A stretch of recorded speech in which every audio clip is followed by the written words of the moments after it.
what's going on, Freedomers? All right, so in this live, we're gonna be talking about partnerships. Partnership Partnerships, without getting too deep into astrology, can bring great wealth because partnership is also ruled by Libra, which also rules money, which also ruled by Venus, which also rules Taurus, which also rules the second house, which is your personal wealth. But um, most wealthy people are married. Some of the strongest things you can ever do is like I said in the post. Um, uh, a great marriage is better than being alone. Uh, but first, go to bit.ly/the DM Science Forum. Again, it's bit.ly/the DM Science Forum. Um, bring wealth. It brings wealth and poverty. Um, Partnerships is because it's about balance and duality. You cannot experience one or the. You always have to experience both. Um, you will experience good and bads, but in some cases it can bring great wealth. In some cases it can bring great poverty of time, energy, resources, etc. And all this is also about time of great resources, wealth, power. You must be compatible and active. Of course, be compatible, so it means taking all types of tests, astrology, um, personality tests, um, and active as well. Being a person who's actually doing work. Um, have a front man and a back man. A person who's going to be front and center, get all the attention. The person who's going to be doing the work in the back. Um, Meaning they're okay being behind the scenes. Be equally yoked in position. Meaning they're okay with being either or, not the fact that the back man is jealous of the attention that the front man gets, and the front man being envious of the fact that he doesn't have to be in front of people. Um, go through trials and tribulations. Um, every partnership will go through its ups and downs, highs and lows, um, and you have to be willing to deal with somebody who's able to even deal with, especially in business where you have personal issues. If one is able to take the back seat and take control because of what's going on in the other partner's life. Uh, Try not to have um, too many partners.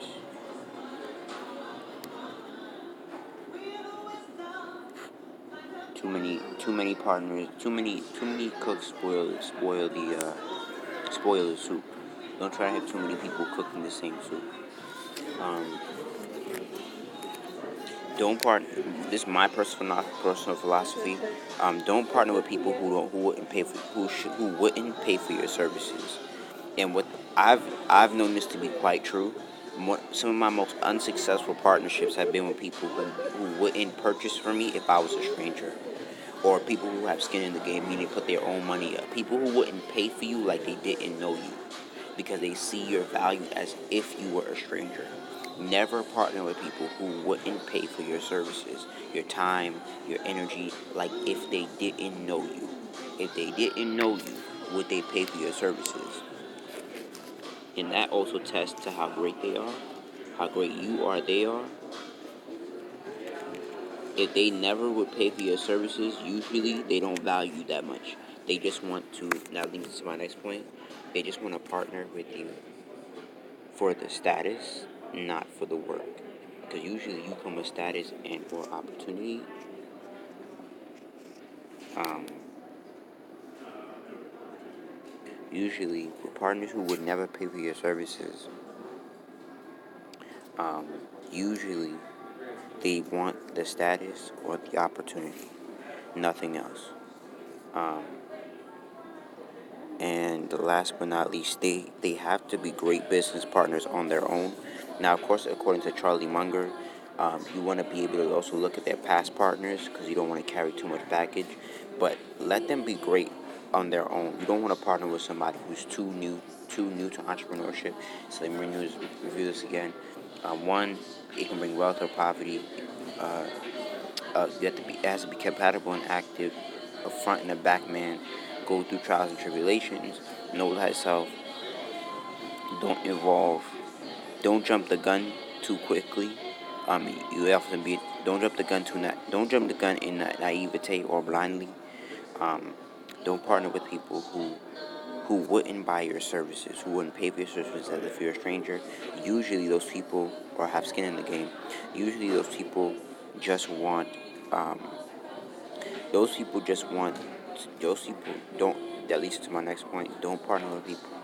Don't partner just for the status, because that goes away, but do the but won't do the work. Um, and last but not least, they have to be great business people on their own. Like, one of the things I tell my friends is try not to be the superstar of the partnership, and you're partnering with a bench warmer. One of the reasons why this is, you have to be very vigilant on this, because if you're partnering with a bench warmer, you're going to be carrying the team. So you want to partner with somebody at least who's on the court like you are. And maybe they don't score as much, but you can keep each other accountable. You can help each other, etc., etc. But you never want to be a superstar partnering with a bench warmer. And what that and a bench warmer is somebody who's watching the game,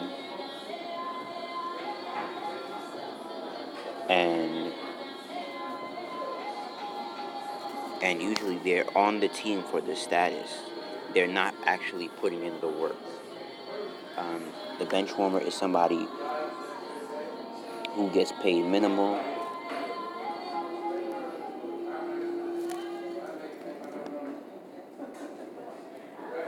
who who has way less experience than you.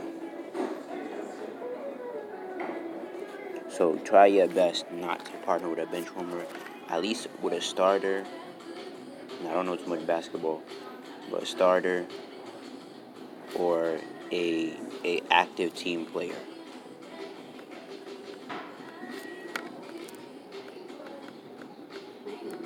Because if you're not with an active team, or at least a starter, they don't even know what it's like to put in serious amount of sweat, blood, and tears. Remember what I said, go to